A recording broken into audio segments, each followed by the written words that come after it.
A gente é o grupo do Leonardo Leite, do Marco Antônio, do Pedro Henrique Amaral e do Vitor Fortunato, da turma 204, e a gente vai falar sobre a desconstrução do preconceito contra deficientes no Brasil. Para contextualizar um pouco, uma pessoa com deficiência é aquela que tem qualquer tipo de impedimento físico, intelectual, mental ou sensorial. E dados do IBGE de 2019 mostram que existem 45 milhões de deficientes no Brasil, que é quase 25% da população. Além disso, é importante ressaltar que o Estatuto da Pessoa com Deficiência nos garante, no artigo 4º, que toda pessoa com deficiência tem direito à igualdade de oportunidades com as demais pessoas e não sofrerá nenhuma espécie de discriminação. E o parágrafo 1º fala que considera-se discriminação em razão da deficiência toda forma de distinção, restrição ou exclusão por ação ou omissão que tenha o propósito ou efeito de prejudicar, impedir ou anular o reconhecimento ou exercícios dos direitos e das liberdades fundamentais de pessoa com deficiência, incluindo a recusa de adaptações razoáveis e de fornecimento de tecnologia assistivas. E apesar da gente ter isso, apesar do Estatuto garantir isso, o preconceito se mostra muito forte ainda no país. É muito difícil de achar a origem desse preconceito, mas existem registros históricos desde 480 anos a.C., quando recém-nascidos que tinham alguma deficiência eram jogados de alto de penhasco, ou da Idade Média também, onde eles eram considerados possuídos ou algo do tipo e acabavam morrendo. E o principal motivo para isso, para esse preconceito, seria que a sociedade impõe esse complexo de superioridade, onde eles consideram que portadores de deficiência são inferiores aos outros. E isso fica muito claro na falta de acessibilidade para essas pessoas, principalmente uma coisa muito forte no nosso país. E além disso, a gente pode perceber também que algumas deficiências são utilizadas como xingamentos, uma coisa que mostra como isso é estrutural na nossa sociedade, chamar alguém de doente mental ou autista quando ela faz uma ação que é considerada ruim. E essa opressão ela é uma coisa que está muito enraizada na nossa sociedade e é algo que não tende a melhorar porque a nossa sociedade não prioriza bem-estar.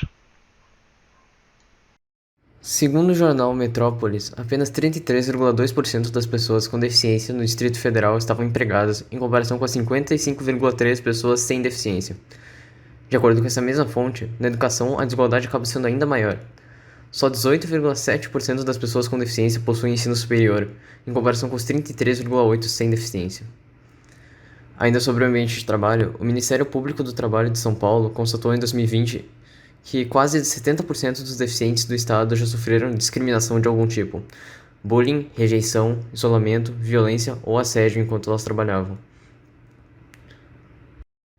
Sobre o impacto no âmbito das leis, a Lei de Cotas, Lei 8.213 de 1991, dispõe os benefícios previdenciários e trabalhistas concedidos aos deficientes. Entre eles, há o mínimo de 2% de pessoas com deficiência em empresas pequenas e 5% em empresas grandes. De acordo com 89% dos portadores de deficiência, essa lei é essencial à sua vida trabalhista, e 86% contam que ela aumenta a visibilidade social sobre o problema. Patrícia Pavanelli, diretora de contas da área de opinião pública do Ibope, diz: a lei de cotas é fundamental na vida das pessoas. Pesquisa demonstra o quanto ela pode ajudar a dar visibilidade às pessoas com deficiência, a luta pela igualdade e a promoção dessas pessoas no mercado de trabalho. O Estatuto da Pessoa com Deficiência e a ratificação da Convenção sobre os Direitos das Pessoas com Deficiência da ONU, Lei 13.146 de 2015, foram promulgadas pelo presidente Dilma em 2015 com mais de 100 artigos a fim de criminalizar o preconceito contra PCDs, assegurar a igualdade e o pleno exercício da cidadania, proteger o exercício pleno dos direitos humanos e garantir a inclusão social. Além das leis comuns, a própria Constituição Federal de 88 traz disposições que delegam ao Estado a incumbência da integração social dos PCDs.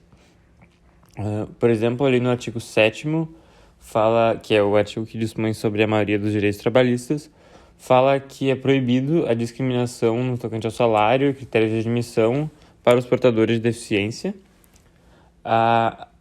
Artigo 23 diz que a competência comum da União, dos Estados, do Distrito Federal e dos municípios cuidar da saúde e assistência pública, da proteção e garantia das pessoas portadoras de deficiência.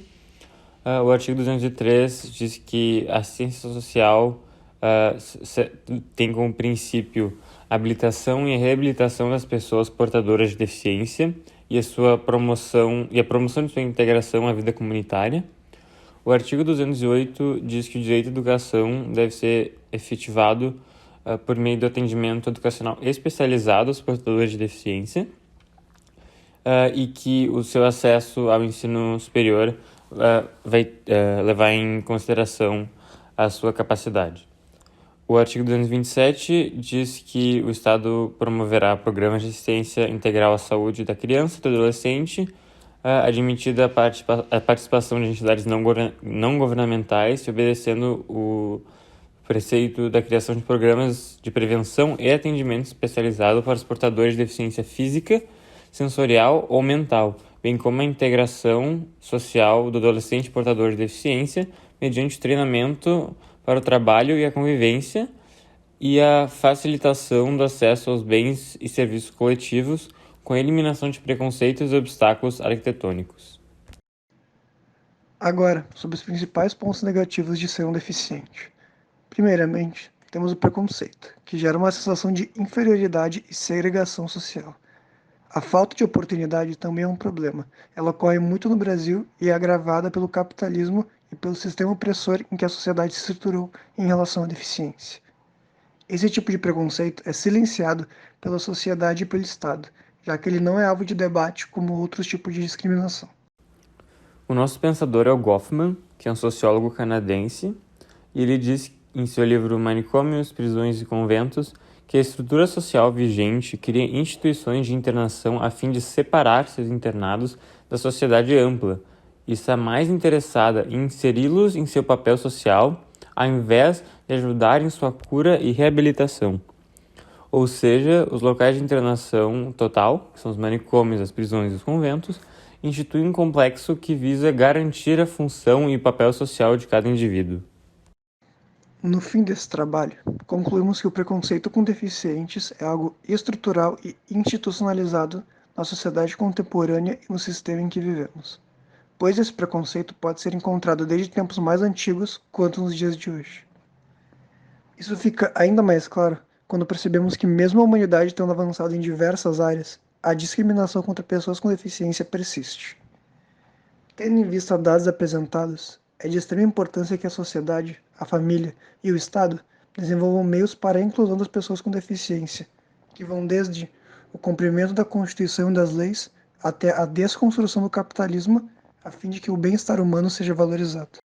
Nossa indagação reflexiva é: você se julga uma pessoa preconceituosa contra pessoas com deficiência?